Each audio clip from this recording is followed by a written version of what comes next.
want to be America's enemy. The caveat is of course that these are personal reflections on Southeast Asia I will be giving, and I think you have to take it as such. Now, the title of my talk really is Legitimacy in Southeast Asia, ASEAN, and the contested 2010 elections in Burma, Myanmar.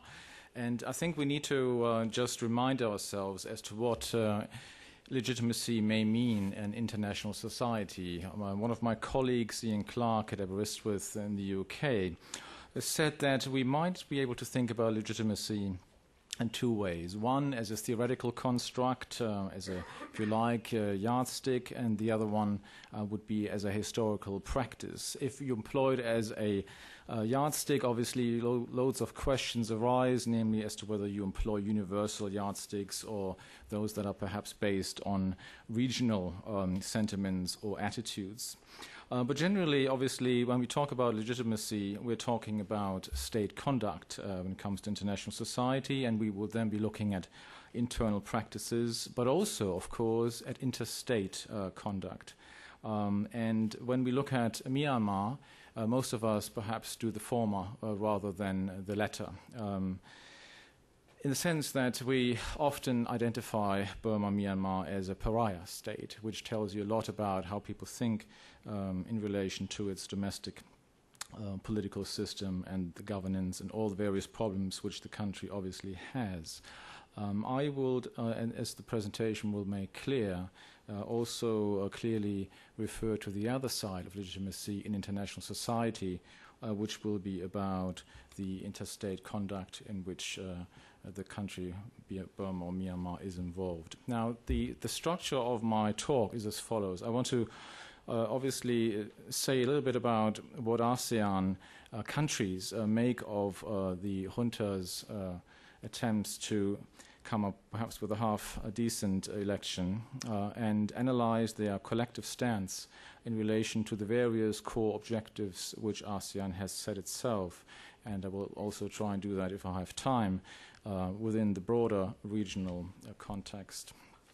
Now, as regards to the situation as we have it at the moment in Burma, we are clearly looking at being close to the end of the roadmap as it was conceived by Kim Yun in 2003. The election-related laws that we've been waiting for a long time were finally made public in March this year. And the political parties registration law, of course, has come into particular fire, onto the line of fire by various people. Importantly, they have been interpreted by the NLD and Aung San Suu Kyi as being unjust. And of course, that has led in early May, sort of in late March, to the NLD saying that they would forgo the opportunity to continue seeking registration, which would allow them to contest the elections later on. Arguably, that may have put a sort of smile on the junta's face, but that's a different story. The international reaction clearly has been one of significant disappointment, perhaps because the presumption has been that even if Aung San Suu Kyi wasn't herself able to stand in the election, then at least the NLD would be able to participate in it. But the military, as we know, just as with the Constitution of 2008, has not altered the legal framework within which the elections will be contested. And of course, more recently, we have seen the regime actually come up with the Union Solidarity and Development Party, around which already a number of allegations are flying in terms of the state using funds, etc., actually in contravention of the very electoral laws which were passed. So it's a complicated setting, and in terms of what ASEAN's reaction has been, let me say this.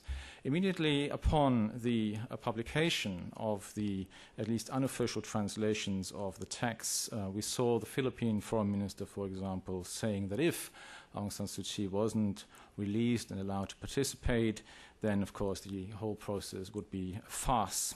Yeah, the Indonesian government bemoaned the lack of inclusiveness as was beginning to get clear.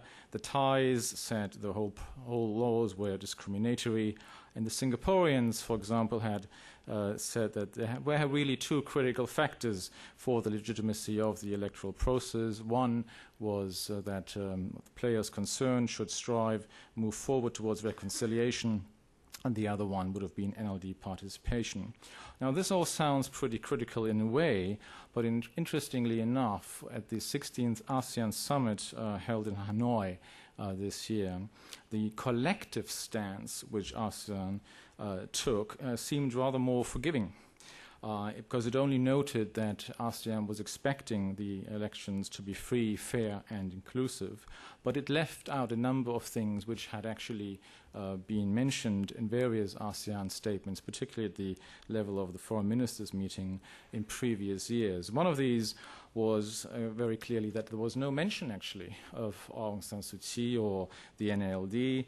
There was no mention either of political of detainees, I beg your pardon, and of course there was also no reference to political dialogue, which had all been there in previous documents. So we need to perhaps look into this question as to why that is, that the ASEAN stance, the collective ASEAN stance, has actually seemingly moved towards a more lax, more forgiving kind. And please note that I do use the word stance. I do not use the word policy. ASEAN has no policy towards Myanmar as such, just as ASEAN doesn't have policy towards Thailand or the Philippines or any other country. It's a stance collectively expressed.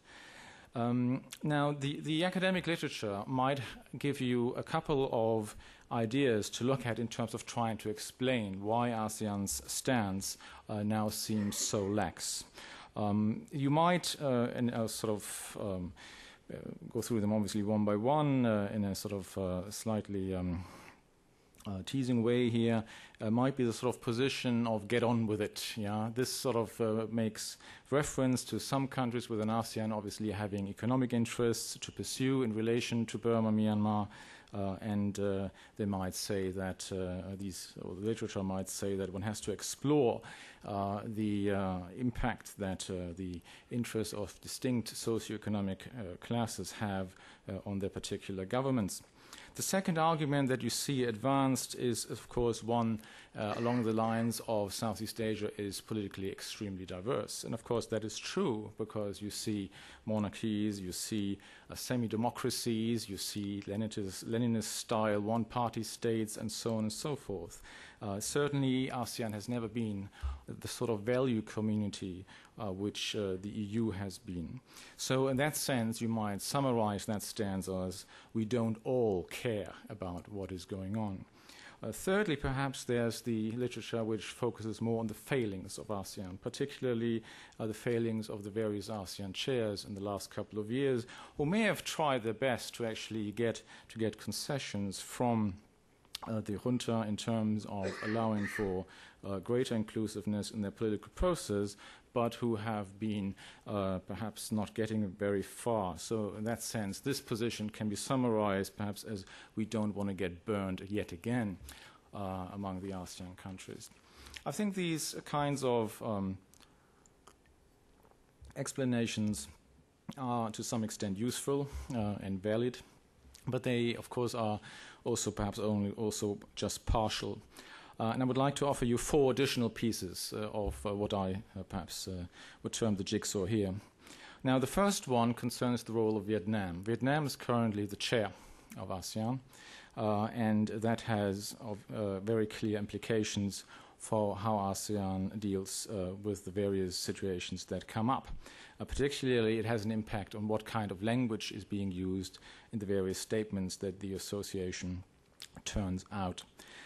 It was probably no surprise that just before the ASEAN summit in April, the Vietnamese Prime Minister Nguyen Thanh Dong actually visited Naypyidaw, and beyond his remit to explore economic cooperation, I would assume also discussed in depth the political situation in Burma.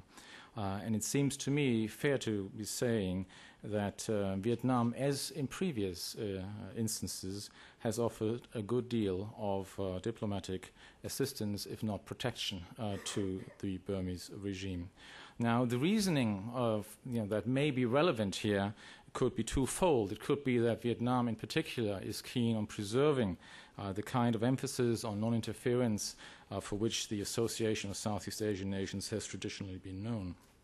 It could also be that Vietnam tries to support Burma in its hedging strategy towards all powers, including the association, and therefore is keen not to upset the generals by overly strident rhetorical action on the part of the association as a whole. Of course, the whole counter-argument one might come up with in this regard, and when looking at the text closely and comparing them year by year, is that even when Thailand was in the chair in 2009, there was a similar paragraph in the ASEAN Summit's statement. But I would point to the perhaps important omission of two words in this year's statement, which are credibility and transparency. And one can only wonder why they were left out. Now, the second point I'd like to make is that it seems to me that Southeast Asian countries have, by and large, despite what was said, been relatively silent on the merits or demerits of the electoral laws as they were passed.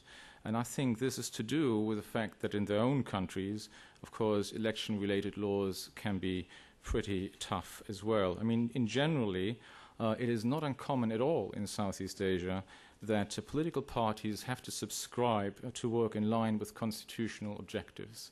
The Panchasila, for example, 5 principles of that, including the belief in one God, clearly put limits to what kind of political parties and what kind of objectives they may be pursuing in an election there. Also, you would find that in various countries, not least Singapore and Malaysia, which are obviously deemed to be more democratic than others, you still have a number of perhaps good or not so good reasons for the government to disqualify you from standing for elections. This can happen, let's say, if you were imprisoned for more than a year, or if you had to pay a fine of more than 2,000 Singapore dollars and received no pardon by the president. And of course, this is all in the context of there being other quite controversial laws in relation to sedition and, the famously or infamously Internal Security Acts, which both Malaysia and Singapore still have. So I would say that even if the political party's registration law is somewhat different in character from what other election-related laws look like in ASEAN states, the general point would be that in some of these states, there is still a tendency to stack the odds in favor of the incumbents rather than in favor of the opposition. The third point concerns Aung San Suu Kyi herself. I would say that generally there are mixed feelings about her in the region. That is at least my sort of reading. Some may really identify with her politics of courage and conviction and principle. But I would also tender that some within Southeast Asia see her as being too combative and insufficiently pragmatic, particularly as regards the power imbalance that exists between her, the NLD, and the ruling military. It's very clear, I think, or it's very easy to make a contrast between the kinds of positions and the effusive praise for her that we have seen the former president here in the United States, George W. Bush, or the former First Lady, heap on Aung San Suu Kyi, and at the same point I can make with reference to the former British Prime Minister Gordon Brown, and perhaps what leaders in public say about her, if they say anything at all, within Southeast Asia. Certainly also, at least since 2006, I find relatively little evidence to suggest that foreign ministers who have been going to Naypyidaw have been trying to work very hard to secure an appointment with her. Now, it seems also to be the case that some countries, perhaps such as Singapore, would have quite liked the idea of the NLD and others, obviously, to participate in the electoral process.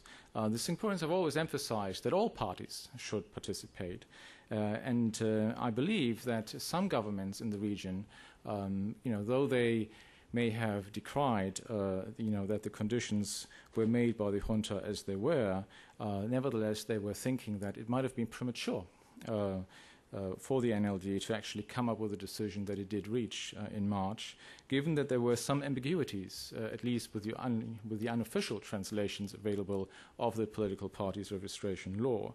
The key question, of course, was as to whether Suu Kyi herself would be deemed a prisoner, because she is clearly under house arrest rather than in prison, and so on and so forth. So there were, one might say, in Indonesia and elsewhere, perhaps views expressed along the lines of maybe this decision should have been made one after the Electoral Commission would have been, able to speak its own word on this.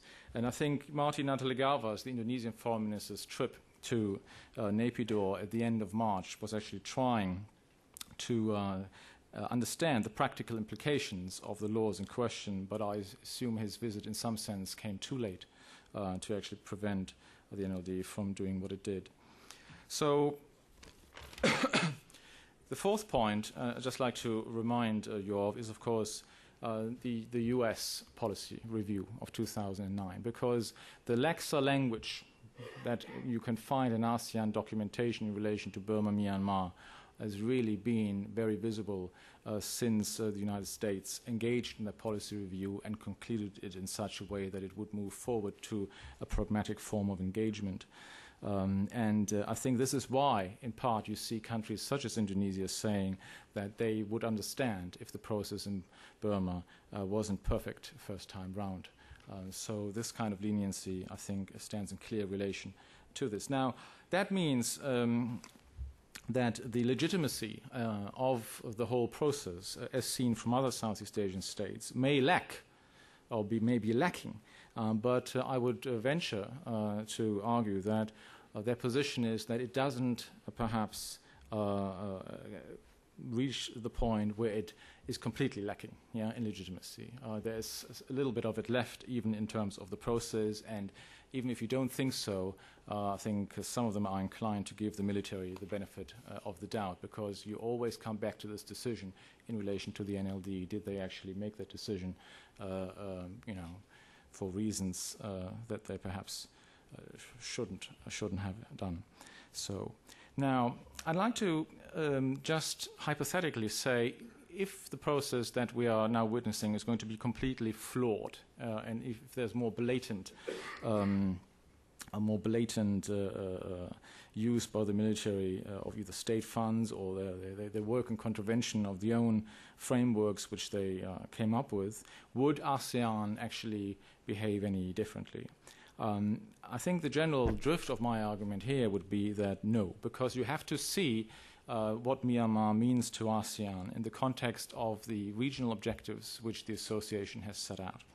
I obviously know that there are many objectives which are stated in the ASEAN Charter for the association to meet, but I will run just down here 4 of them because they're quite instructive.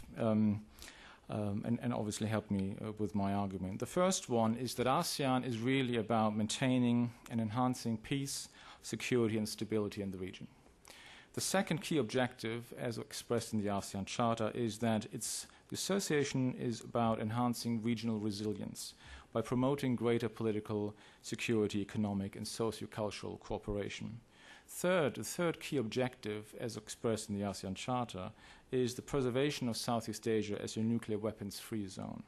And the fourth one is that it's about ensuring that both the peoples and the member states of ASEAN live in peace with the world at large in a just, democratic, and harmonious environment. If we look at these 4 objectives, we can immediately see that we're talking here about expectations, about norms, about yardsticks by which the association's members can actually comment on the legitimacy of state conduct as conducted by their counterparts within the organization.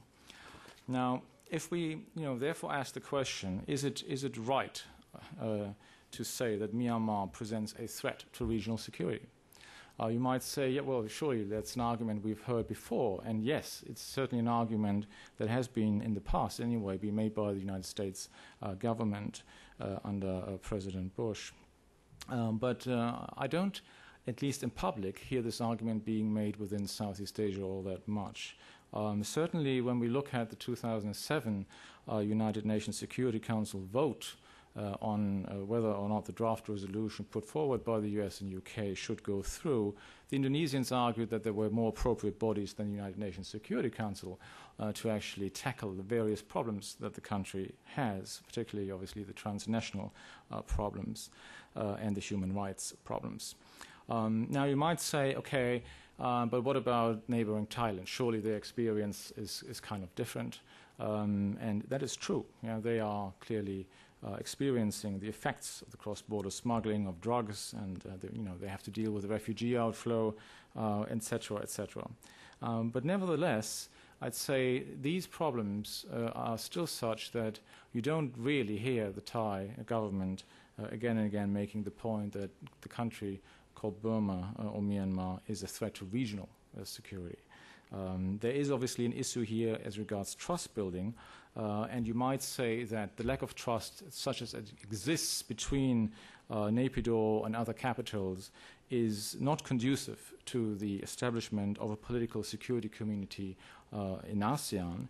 But I'd say also to you in that case that the lack of trust has been a perennial issue in all of ASEAN's intramural relations. It is nothing which is specifically only focusing I think, on Burma, Myanmar. Secondly, you might want to ask the question as to whether Myanmar should really be conceived of as a spoiler as regards regional cooperation, or whether it has also emerged as a partner. And perhaps we might be able to look here, on the one hand, at the way in which it has taken part in the various texts that ASEAN has brought forth, and then maybe look at practical cooperation as well. It seems to me that it's fair to say that Myanmar has actually subscribed to all of the key texts. It has taken part in negotiating the key texts since 2003, such as the Bali Concord II, which set out the three-pillared community. Since 2004, it did accept the idea that there should be an ASEAN Charter. It obviously did negotiate the ASEAN Charter. And here you might say, well, yes, but the representative, the Myanmar representative on the ASEAN High-Level Task Force himself said that they never compromised on any vital issue that might be detrimental to Myanmar's national interests. Okay, I accept that, but I mean, what about the others? Yeah, weren't they actually negotiating the charter in more or less the same way? So again, there's possibly a regional reference point here.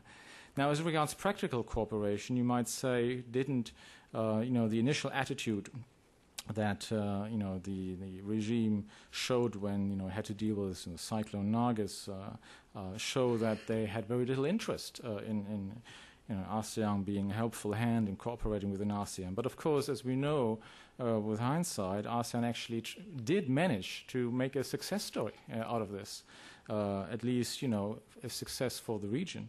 And they might also say that in general terms, when it comes to practical cooperation, there are some redeeming features in the way in which Myanmar has, for example, supported the general normative framework of the association, in which it has begun to engage the neighboring states in relation to comprehensive security with which ASEAN has been concerned, in the way in which it has supported the idea that ASEAN should be a key pillar in the evolving regional security architecture, and generally the way in which ASEAN should remain a sort of dynamic and outward-looking region. I mean, in all these counts, you'd find the Myanmar government probably sticking very closely to positions which are adopted by other countries.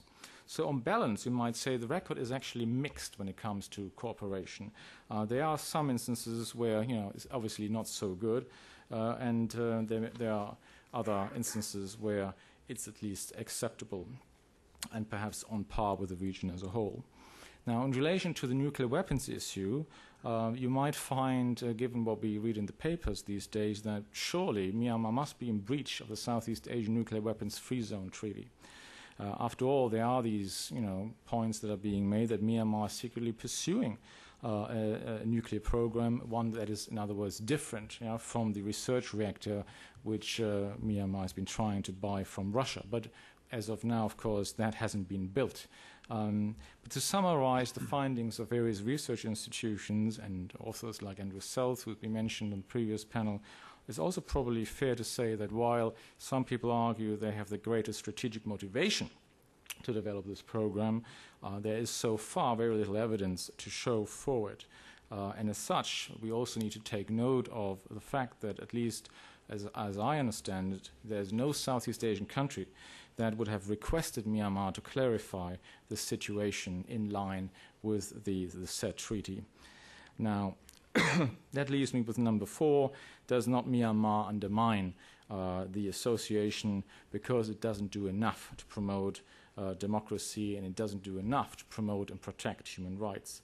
I think clearly this is one of the biggest problems for ASEAN, this particular area, because surely, given what we would like the region to do, Myanmar has been a real sore. It has damaged ASEAN's international credibility because it hasn't done enough on this front, and it has also resisted even implementing the sorts of ideas that were put to it by the region itself.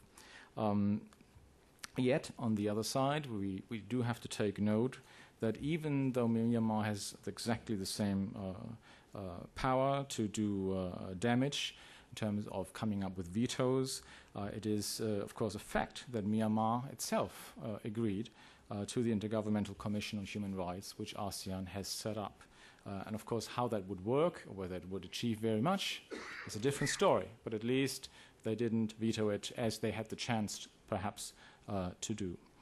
Now, looking at it in a regional context, I would also venture to say that from ASEAN's perspective, surely Myanmar isn't the greatest problem that the region has. It's an embarrassment in many ways, and it is a problem in relation with the external donors that ASEAN has. Particularly, obviously, it has been an issue in the past with the United States and the European Union. But if you look at the key issues, to what extent does Myanmar do damage to regional stability, you would be looking at other countries in the past couple of years, who would have been much more worrying, for other members. I mean, just think back 10 years in the post-Suharto era, the early parts of that. We were wondering as to whether Indonesia would disintegrate. There were books written on the subject, and there were clearly worries expressed within the region.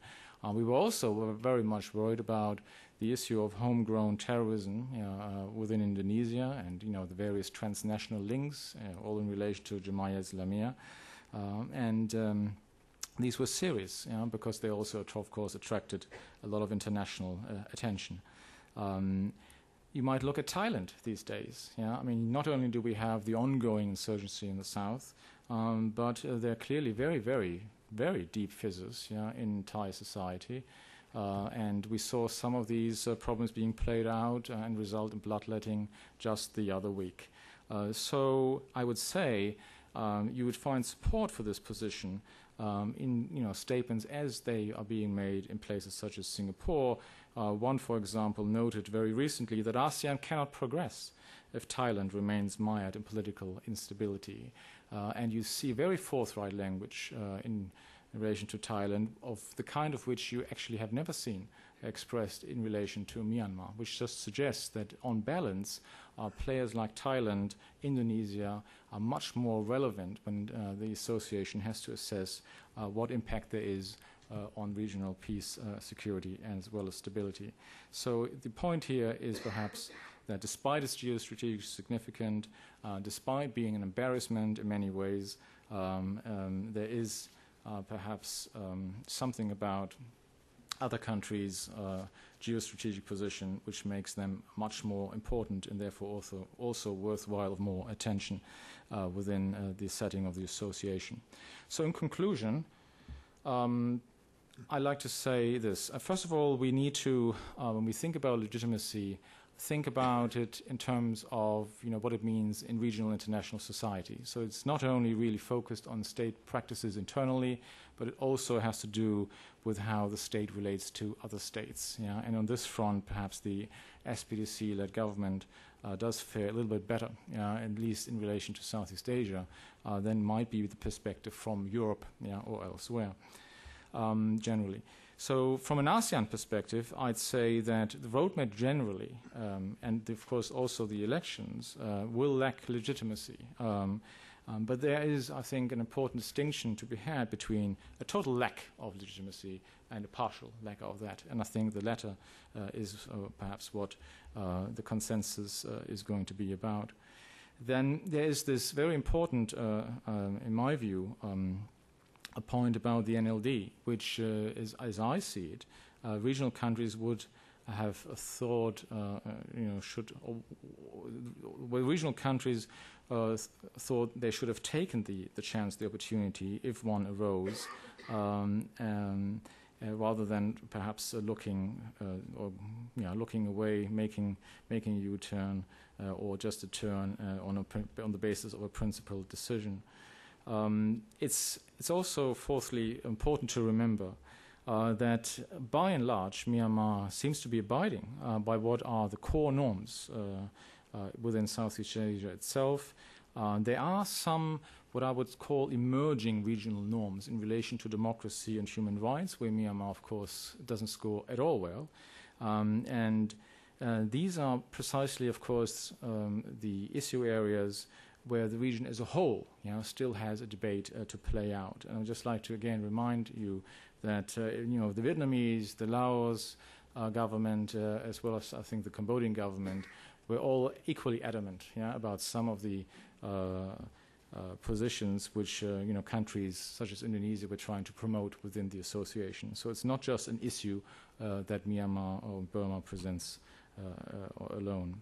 So I would say that on the whole, it's unlikely, even if the electoral process goes comes off even worse than we have perhaps some reason to believe, the Southeast Asian states will not formally designate Burma as a pariah state, and I think that is a reality we have to all, accept and perhaps base our own policies upon to some extent. Thank you. Thank you, Jurgen. Our final speaker today, last but not least, is Professor David Steinberg of Georgetown University. His most recent publication includes Burma, Myanmar, What Everyone Needs to Know, and he was also previously director of the, well, actually, it's all in the bio. So without further ado, David Steinberg. Thank you very much. It's an honor to be here, and I am supposed to be sort of cleanup batter, but you can't have a cleanup batter when you're talking about elections in Burma, Myanmar. It is far more complex. There is a draft paper of mine available. It will be changed before publication, I am sure, not only for editing purposes, because the situation will evolve, and we'll finally know exactly when the election is to take place and how many parties will be authorized to run. We heard this morning, or earlier this afternoon, the problem of trying to interpret what goes on in the country. And I think it's useful here to quote Professor Don Emerson, who at a meeting here a couple of months ago made an important observation, and that is the plural of anecdote is not data. So we cannot interpret too much from what we individually know, hear, the rumors that are around. In looking at the legitimacy of elections in Burma, Myanmar, there are several ways we have to look at them, I think. And one is the external way. We've just heard about it from the ASEAN point of view. I will look at it from the U.S. point of view. But we'll look at it from a couple of other points of view internally, within the military, among the people as a whole, and among the minorities. And this is all guesswork, of course. And that's the first thing one must admit to. There has been, obviously, as we know, a shift in U.S. policy under the Obama administration. I'm going to read you just a paragraph of what Kurt Campbell, the Assistant Secretary, said before the Senate Foreign Relations Committee on January 21st this year, because he defines U.S. policy. And it's important for not only what it says, but even, I think, more important for what is left out. As you, Senator Webb, are well aware, the administration's formal review of U.S. policy toward Burma reaffirmed our fundamental goals: a democratic Burma at peace with its neighbors and that respects the rights of its people. A policy of pragmatic engagement with the Burmese Authority holds the best hope for advancing our goals. Under this approach, U.S. sanctions will remain in place until Burmese authorities demonstrate they are prepared to make meaningful progress on U.S. core concerns. The leaders of Burma's democratic opposition have confirmed to us their support to this approach. What it doesn't say, and what we have been saying for 20 years approximately, is honor the May 1990 elections. It doesn't say we want regime change. And these are important, very quiet changes in U.S. policy that are not really advertised, but are there. We do know about pragmatic engagement, and that is an important statement. But the political reality of the situation is that there's no administration, given the situation in Burma, that sanctions could be lifted under the present circumstances. And so it was unrealistic of people who were afraid that the Obama administration was going to completely overturn the policy. That was never going to happen. And politically, it would be impossible at this point in the United States. And at the same time, there is a question of how far this can go. We have asked for free, fair, and inclusive elections. These have not been defined. So every member of Congress, the executive branch, the other branches of government, various agencies, will interpret that in their own manner. So does inclusive meaning Aung San Suu Kyi can run or not? How important is that to the Congress? How important, how do you find fair elections and free? This is more nuanced than we would prepared to admit. Now, the government, I mean, the United States has made some predeterminations about how those elections are going to work. They've already said it's not going to be free and fair. The Assistant Secretary has said that explicitly, and the Congress has indicated that as well. In fact, the Congress indicated that last year, or certain 17 members of the Congress indicated that last year, and 9 members more recently discussed that same thing. So before the elections have taken place, the determination has in fact been made. But military-sponsored elections in Myanmar have been, and Burma, have been a little more complex. I'll tell you later on why I think they will not go that same direction in the future. But remember, in 1960, the military sponsored an election. And the opposition party, the party that the military did not want to win, won. And U Nu became prime minister. And the army was much against U Nu becoming prime minister at that time. Secondly, the elections of May 1990. The campaigning was obviously completely unfair. But the counting of votes obviously was. How could the opposition NLD get 80% of the seats and 57% of the vote unless the counting was in fact fair? So the reasons for that, have supposedly by one of the authorities on Burma, has said that because Saw Maung said, keep your hands off the voting process itself. Whether that will be true in the future, I'll come back to in a moment. But the reality of the United States is that the support for Aung San Suu Kyi specifically and the democratic forces in Burma have been overwhelming.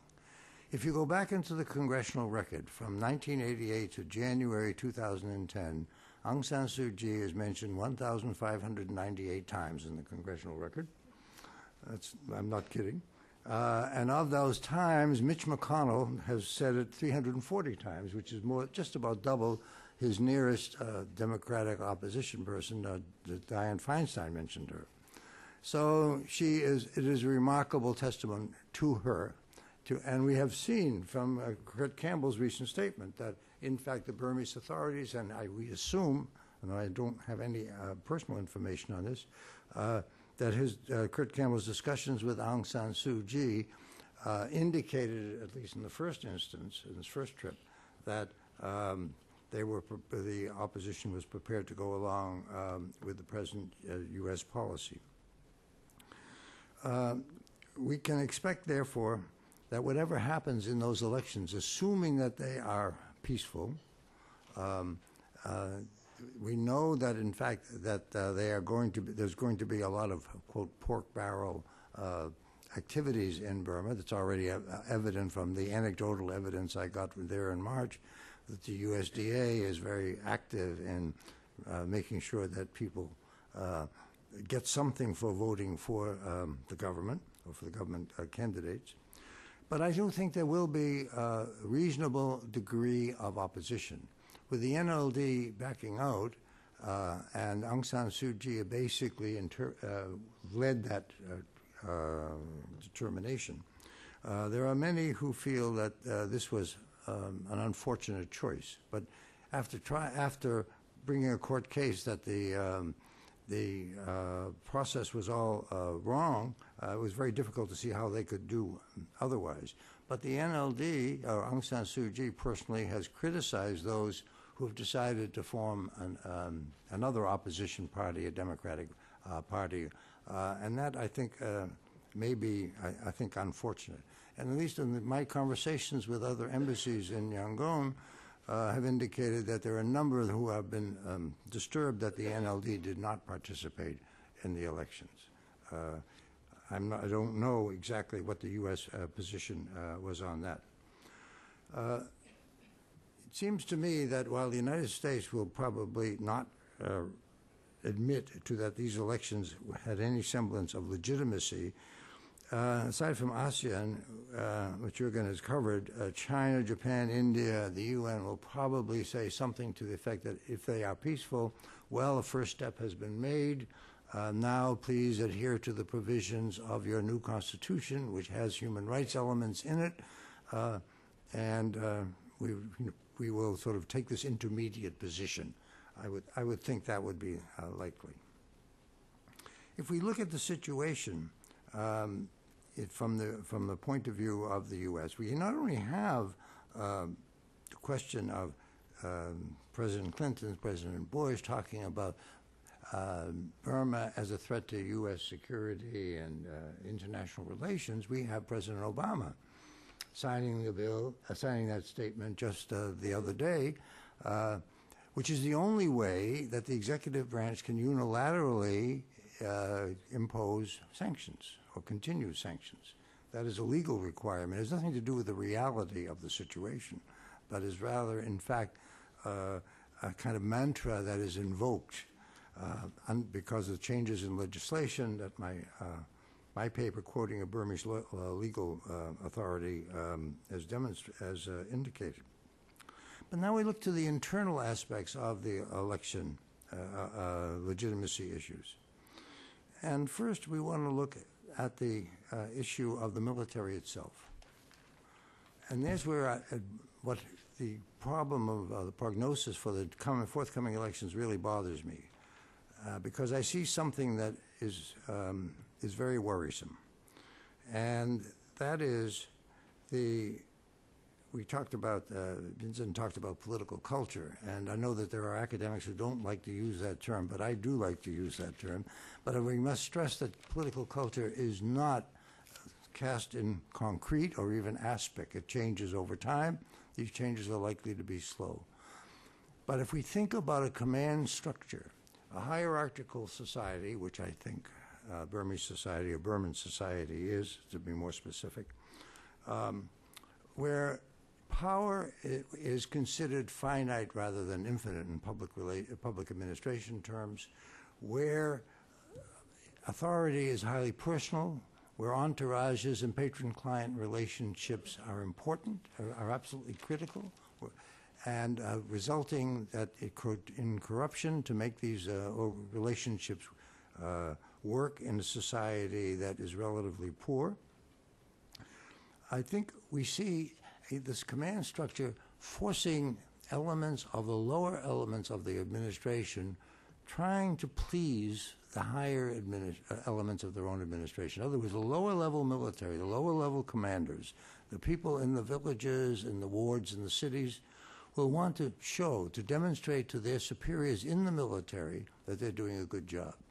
And that means rounding up the votes, maybe, in their view. And that is a danger, because you may get then the question of the constitutional referendum of 2008, which was obviously was a kind of Stalinistic vote count with 92.4% of the people supposedly voting in favor of the referendum, of the Constitution. So I think that there will be pressures inside the military for the legitimacy of the lower level military themselves to their superior officers and to their superior officers to what they think Than Shwe wants, to show that the country is behind them with inflated votes. I would like to. I would hope that that would not happen, but I think that it is likely that it will happen. In contrast to May 1990 elections, I think. That is a very serious issue, it seems to me. The second issue is the question of the people. And of course, one doesn't know, again, this is anecdotal evidence. There are people I know who are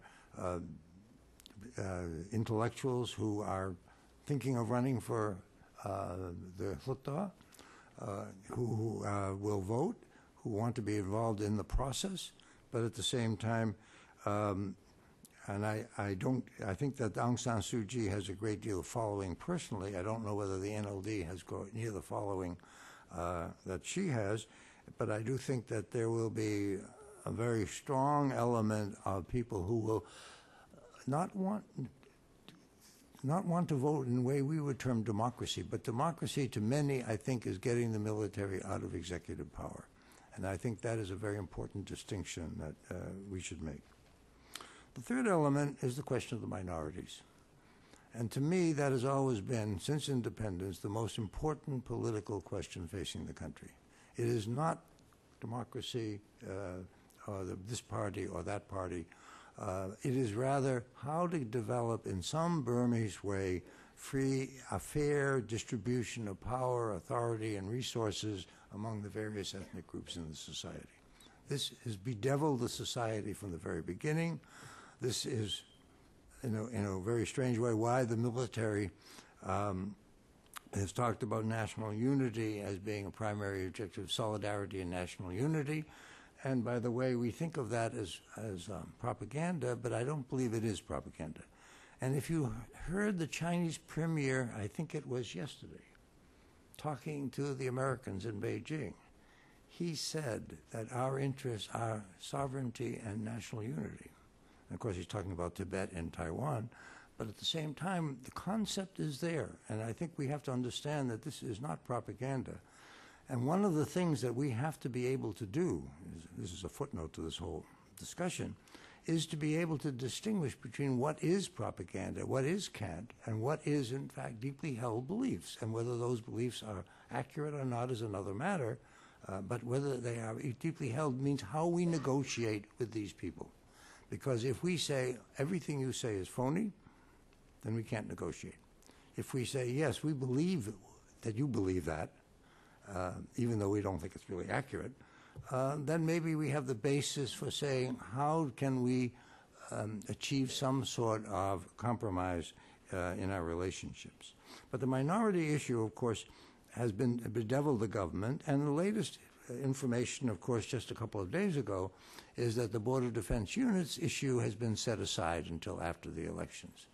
And that really was, I think, a smart move by the government. It was the only move they could. They would have gone, if the WA had not gone along, I was told in Naypyidaw in March, then they would have gone on with elections anyway. Some people in the exiled community said, well, and they couldn't hold the elections. That would be not true. They would just have not held them in the WA state. And as a senior official told me in Naypyidaw, well, if we have to go to war with the WA, we'll go to war with the WA. So they were prepared for that, but I think the choice of waiting till after the election is a wise one. But the waiting till after the elections to deal with the minority issues will not really work in the long run, because the minorities, if you look at their projected constitutions, which they tried to write outside the country since it was illegal to do it inside the country, they all wanted some form of federalism. But since 1962, when General Maywin said federalism is the first step towards secession, somebody telling us something? I thought Kim Yun was under house arrest.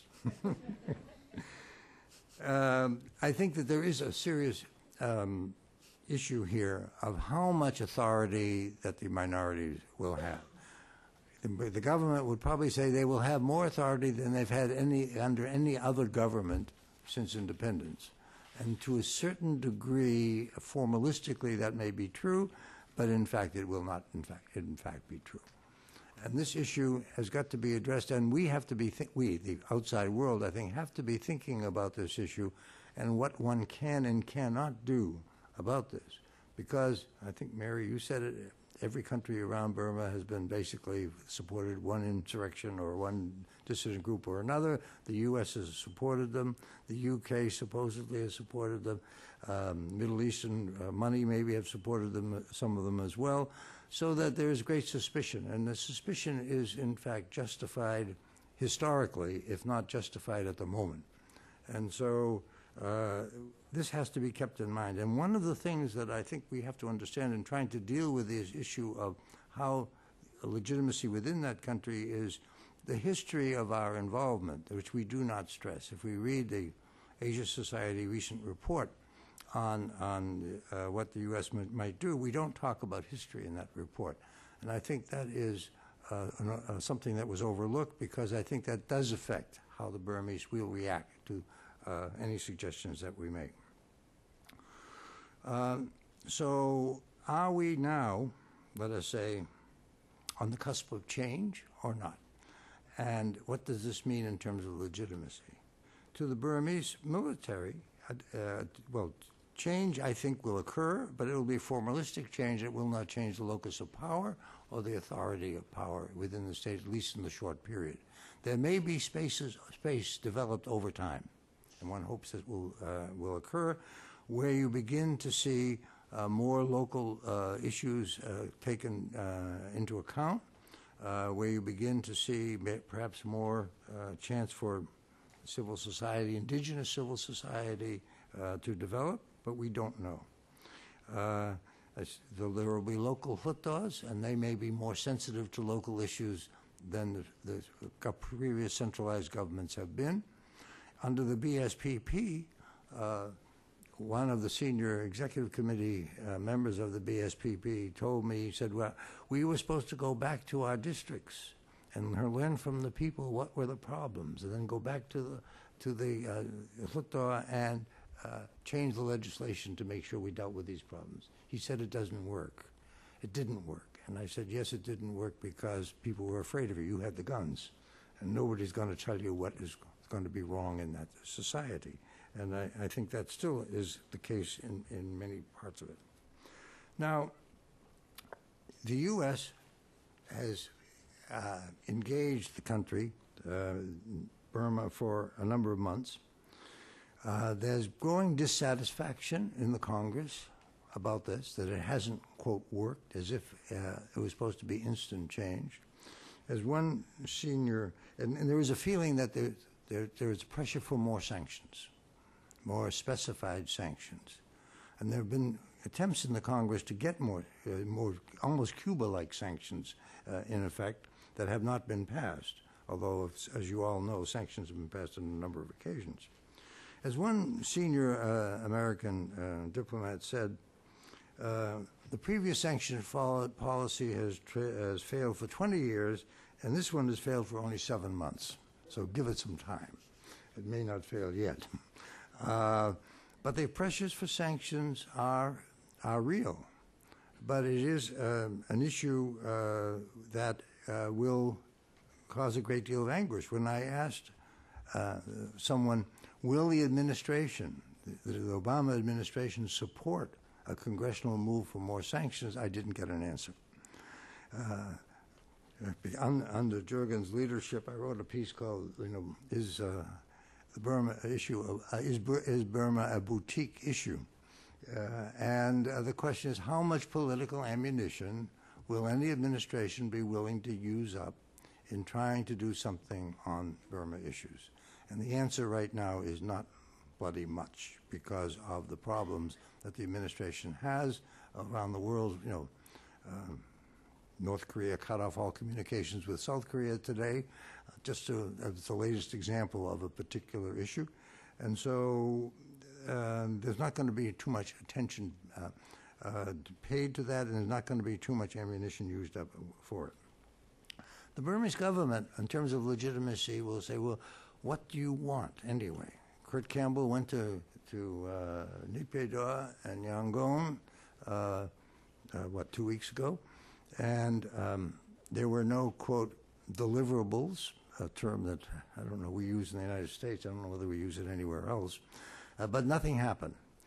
But the argument could be that nothing was going to happen as a result of that. Because if you're General Fan Shui or the government, you might well say, we've started a process, and now we're waiting for you to do something significant. What would that significant thing be? Well, modify the sanctions regime. And we're saying to the Burmese, we started a process. We signed the Treaty of Amity and Cooperation with ASEAN, which we wouldn't have signed because of you since '97, at least since you joined. So what are you going to do? Well, the answer is release Aung San Suu Kyi and the political prisoners, and then we can talk about things. But the Burmese government might well say, now, wait a minute. We're having an election very soon. And this new government that will come into power, they're the ones to negotiate with the United States about what will happen in the future. And we feel very secure. After all, what have we done? We've taken an impoverished country with $30 million in foreign exchange reserves and have $5 billion today in reserves. We've built a new capital. We have 17 ceasefires. We have a new constitution. We will have an election. We'll have discipline, flourishing democracy. And what the hell do you want anyway? Not in those terms, but that's basically the message. And perhaps in his terms, that is a sufficient answer. It is not an externally legitimate answer from our point of view. But at the same time, in the Burmese context, that is perhaps internally legitimizing, if you will. This is a dilemma for the United States. And in terms of the international relations, I do want to say one thing, since China was mentioned earlier. And some of you may remember that Colonel Hua Min, who is General Kim Yun's chief guy, spokesman, wrote years ago, and republished many, many times, 27 times the last time I counted, that the U.S. interest in regime change in Myanmar was because it was the weakest link in the U.S. containment policy to China. And that statement from military intelligence, I said, was kind of an expression of they're trying to play a China card for us. U.S. policy toward Myanmar, or towards any country, is usually composed of a whole variety, a whole set of strands of interests: human rights, democracy, trade, investment, security, and so forth. We have one, which is human rights and democracy. We have not talked about the other. The only time that I can recall that China came up as an article in the unclassified public dialogue on Burma was Senator Webb and his hearings in, the end of October or September in 2009. That I think was the first time that the issue of China came up. So the whole question of the regional security, China, India, Burma, and ASEAN, was not part of the public dialogue on policy formulation. And my problem with this is that in a democracy, in order to get support from the people, you do need to have a discussion of these many issues that have come up. And, of course, we've had the discussion on democracy and human rights, but we have not had a discussion on security issues. We have not really talked about trade investment. And we have not really talked in public policy about ASEAN very much, until very recently, of course. So I think that there's some homework that has to be done on the part of the United States in dealing with the issues of legitimacy and the elections. Let me leave it there, and so we'll have a little more time for questions. Great. Now going to initiate the second Q&A session, and I would like our two previous speakers to also join us on stage. So let's start. Okay, let's just start in the front of the room. Goyle.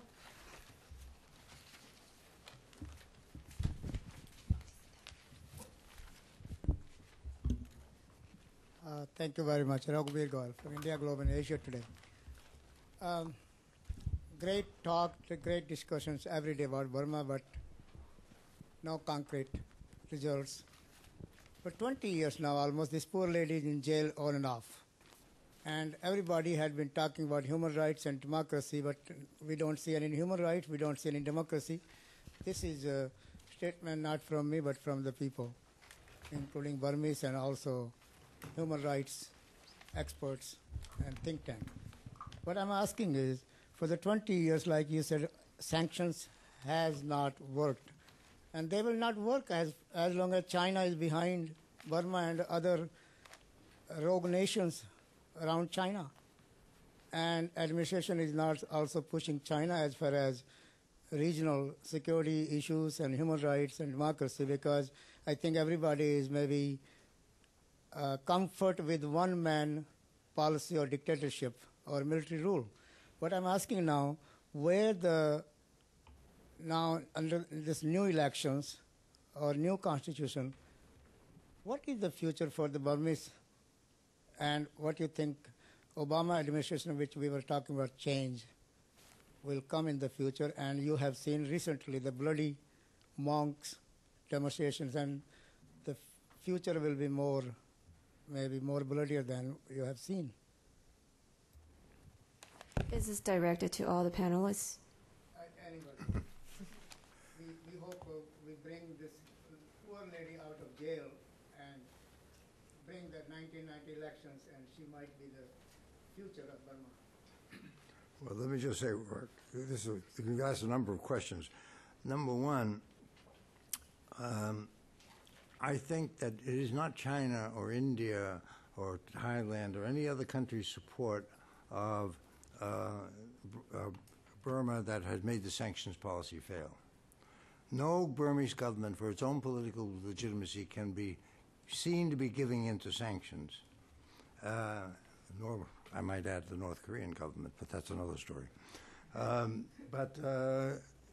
And I will tell you the story. Some of you have heard it before. When I visited Kim Jong just before he became prime minister, just after the 2003 sanctions were passed by the United States, he held up a picture of Bush signing the sanctions. He said, "Look at this picture." He said, "These guys are laughing at us. They don't know anything about this country." And he hand shook and he said, "We will stand up to you Americans." When I had dinner with a number of ministers and former ministers, this is during the Kim Jong period when you still had some access to people, they would say, "We went it alone for 30 years. We don't need you guys. We don't need China. We don't need India. We handle it by ourselves." That's not necessarily realistic, but it is an attitude we have to understand. The future of the Burmese, that's... Vincent, you wanted to talk about that? Quickly, I think the opposition movement, including Aung San Suu Kyi, they themselves focus more on the how to reform their constitution. That's seem to be very much allow exclusive military domination. So rather than they go back to the 1990 election, they emphasize more on the future, how the opposition could play a role. Opposition, as David earlier mentioned, not only the United States, but also like all key players, they shifted the discourse from the regime change to the like acceptable solution. Basically, very minimum demand release of the political prisoner. Even when they ask for the release of the political prisoner, they don't ask 2,000 right away. There are more than 2,000. They say like some of the older people, some of the like important player like Mango 9, 88 generation students. So the issue is very reasonable now. That's why I see sometimes it's now very feasible to get all players together, China, ASEAN, India, US, to figure out what is an acceptable solution, like very minimum transitional procedure that regime can take. I mean, because they can do negotiation from the stronger position.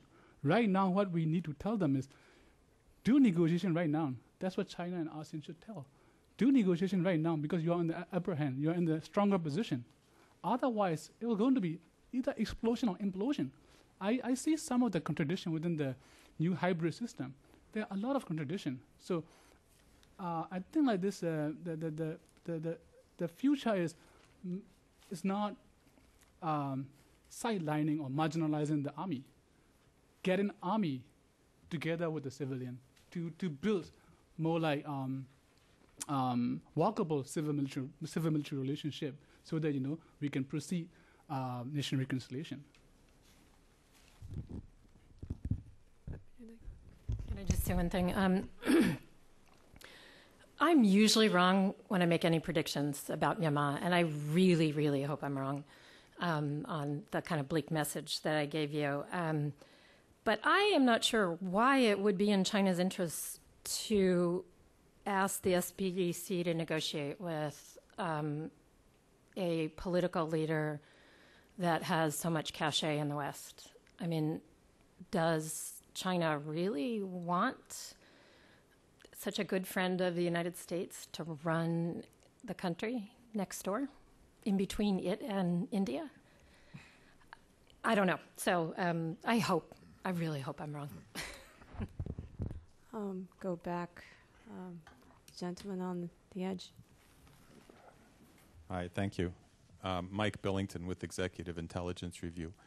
I'm wondering if any of you think, what you think about the recent bombings, if you think this is an indication of any potential expansion of that kind of activity. And related to that, I wonder if you think that the fall of Thaksin next door, how that has changed the insurgency on the border, the allowance of, if it has changed if it has increased any, there's a more hostile regime in Thailand, how that's affected the various things going on along the border and the possible training of terrorist activity and things of that sort.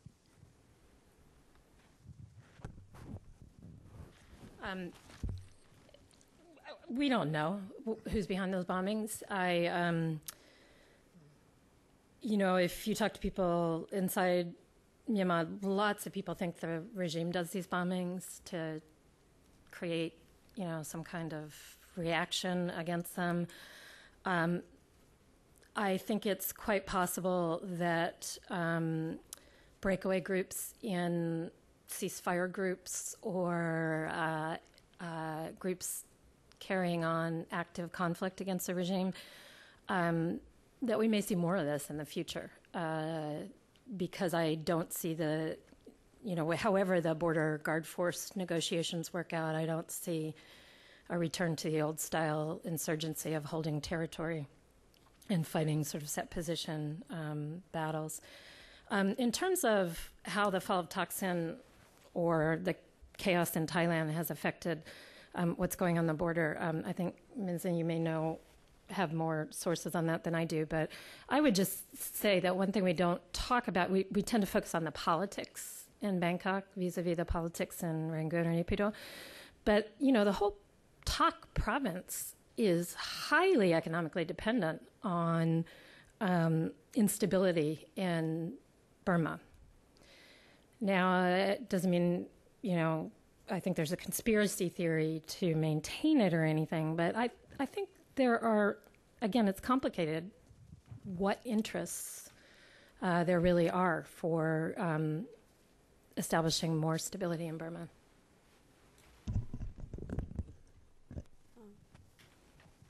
Back. Hi, this is Lalit Jha from the Irrawaddy. I have two questions. One, Senator Webb is headed towards Burma later this month. He had just announced about a couple of minutes ago.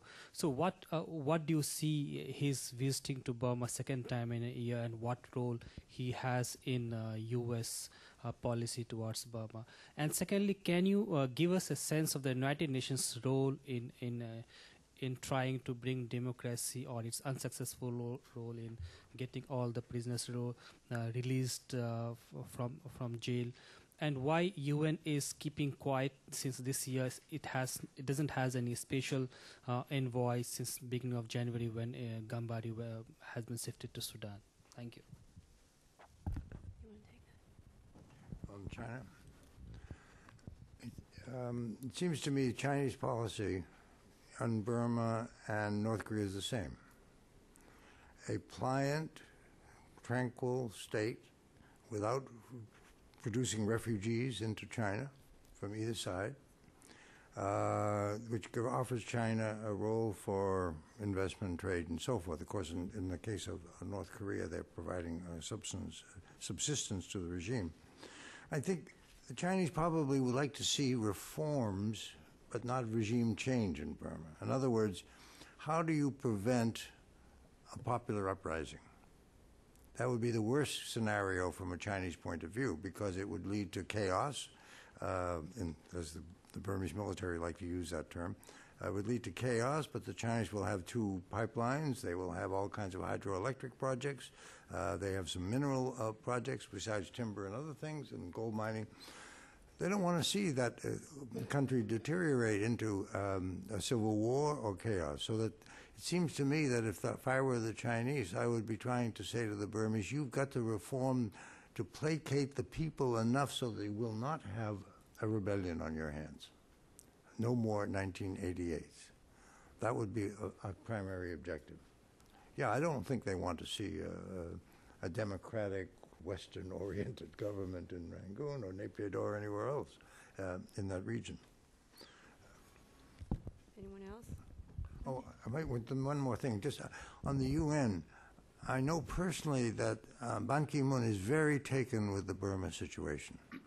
That in private dinners that he has given to people, he has spent a great deal of time talking about Burma. He is very concerned about the situation. What he can do is another matter, but I think that it is a personal concern of his that has not been realized.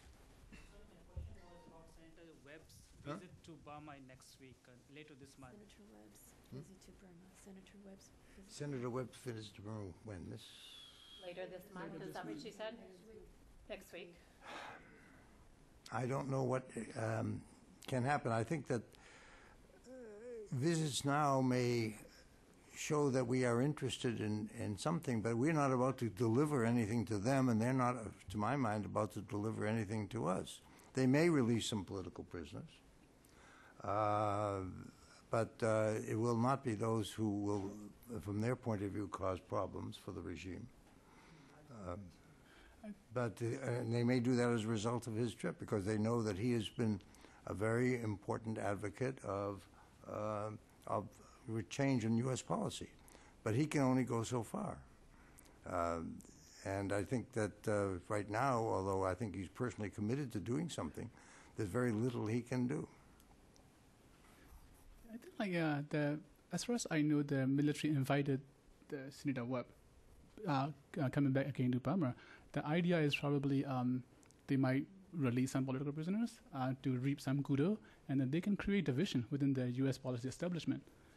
Because in a way they talk to the God Compo like very straight. This is our plan. Don't expect anything. But they invited Webb to give some concession, like very minimum concession, so that Webb can come back and say something. So in a way, it will create like more division within the policy establishment. With regard to China, I think like there used to be like China used to pursue very opportunistic, like very realistic foreign policy. But I think right after Kokand incidents, because I was in China early this year, like spent almost a month, and I realized Chinese the government official and also like some scholars they explained to me how like frustrating it is, to have Burmese, at least for 3 reasons. One is the ethnic insurgency along the Sino-Burma border, like almost like 40,000 like armed like group along the border, especially Wa and Kachin, based right next to China.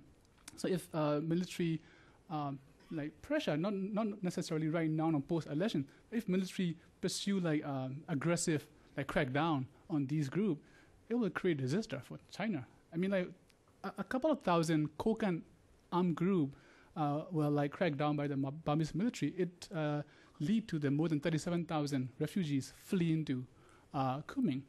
And if like Burmese military attack Wa, let's say like 30,000 or like 25,000, it will be like huge refugees flows and other trouble. And the other one is China is quite frustrated with the unpredictable nature of Burmese regime after Kenyon's removal.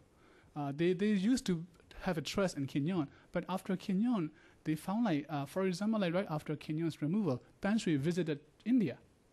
So many Chinese officials asked me, what's going on? So they try to read rationally. But I told them, as far as I know, mainly, there might be some strategic thinking in Tan Shui's mind, but mainly astrologer asked him to visit Buddha Gaya, like birthplace of Buddha. So like, the reason is mainly Tan Shui decided not to visit anywhere except astrologers asked him to do. Like Sri Lanka, recent visit to Sri Lanka or like India. So, but for China, they calculate a lot, what's going on, trying to balance against us. So, and also recent the military purchase from Russia, like from North Korea, that also bother China a lot. So the unpredictable nature of regime also make China like probably to do something. And the third one is China, they gain more like international stature, like status. They don't like being associated with the regime.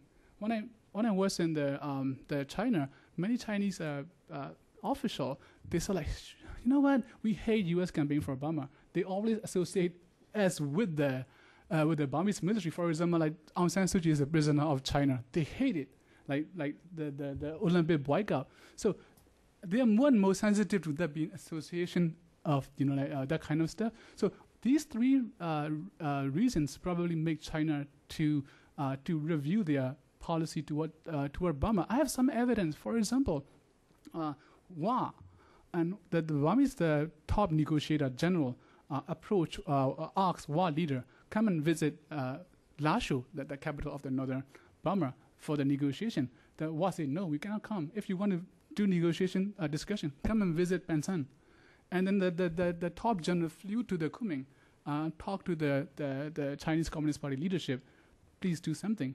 And eventually, the Wa said, okay, if you want me to visit there has to be 3 Chinese officials present. So eventually, Burmese allowed it. I could not imagine, like, I know like Burmese military, very xenophobic, very arrogant. How could they allow like 3 Chinese officials present in the meeting with Wa? Like 1 officially intelligence officer, 2 foreign ministry official. So there are so many incidents we could say like, my view is China is now talking more about you should do reconciliation. They make it clear in the public statement too. But they won't push hard. They won't take any sanction against Burma for failure. But what they were going to do is, if Burma doesn't do negotiation with the opposition, they will use status quo as a fallback position. But the status quo seemed to be unacceptable for Burma because they need to disarm these groups. So this is a like dilemma for the Burmese military. Used to be okay with the status quo, ceasefire, could be like way of life. But now they need to change that dynamic. But on part of China, if there is a negotiation, the best. If not, status quo is a fallback position for China. So I see there is a tension. We only have time for one more question. So the center of the room. Unfortunately, Joel Charney from Refugees International. Unfortunately, this is going to be slightly off topic, and I'm sorry, it's the last question. But no one's really touched on economic issues and the possibility of economic reform at all. And I mean, I know enough about Southeast Asia to look at the Vietnamese example, look at the China. I mean, at some point in 1986, the Vietnamese leadership recognized that the people were so miserable that they had to change. And I guess I'm interested in, is there any possibility of a Burmese leadership now, or let's say post-election, looking at the condition of the people and saying they're so miserable that we must at least reorganize the economy? Is there any inkling of anything like that happening? When the IMF was there in December, I believe, last year, they said they had a better reception than they've had in years, and that people seem more informed about the situation, more attuned to possibility of reform of some sort. That doesn't necessarily mean it'll happen, but it does mean that there are people thinking. How they end up in the new hierarchy under the new government is a question. The interesting problem for me is this. Supposing there is economic reform, real economic reform, but no political reform, then what will the U.S. policy be? Will we say, well, this is sort of the China model, and we'll go along with them, or are we so entrenched in our position that we can't really back out of the political issues? And I don't have an answer to that. Anyone else want to take that? Great. I guess that concludes our session. Thank you so much for coming.